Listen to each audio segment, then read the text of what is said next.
Well, for more on this, Ilter Turan joins me now. He is a former political science professor in international relations at Istanbul Bilgi University. Thanks so much for joining us. How much a victory is this really, with such a narrow margin and protests and objections from both main opposition parties?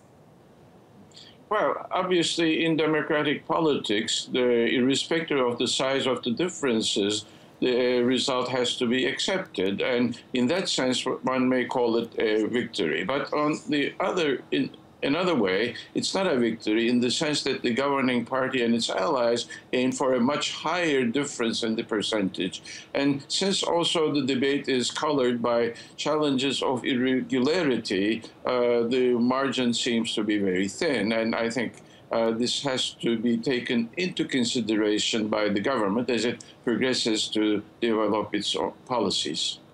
So you think it should be taken into consideration, but do you expect it to be taken into consideration? Will the government be more conciliatory toward the opposition, given that half the population did vote no? Or do you think the government should go ahead with its plans to reform Turkey?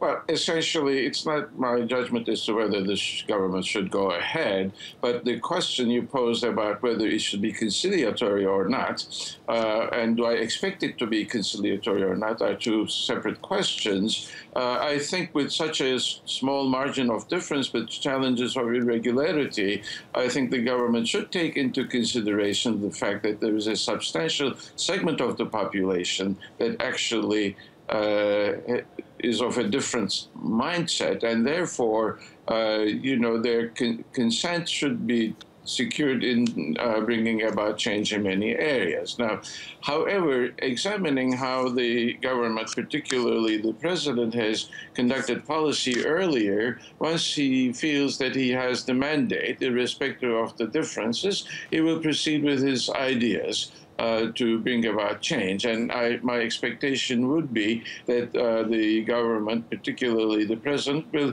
proceed with the changes he has in mind. Okay, now you specialize in international relations and political science. How do you think the results might affect Turkey's foreign policy from this point forward?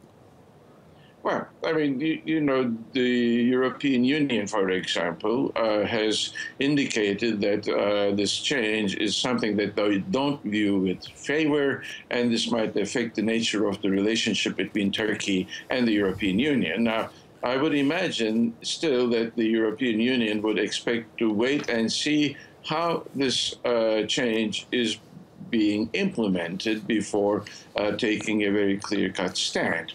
Similarly, I think there has been expressions of concern from the United States, but again, I would imagine that the American government would also wait to see how things progress. As regards to Turkey's other neighbors and friends, I'm not necessarily persuaded that it's going to make much difference, and I don't expect major changes in Turkish foreign policy based on the outcome of the referendum.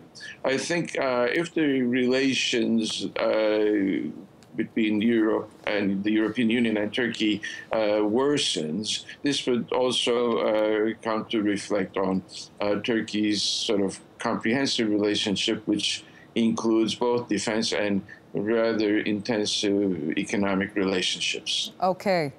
Ilter Turan, we'll leave it there. Thank you so much for joining us.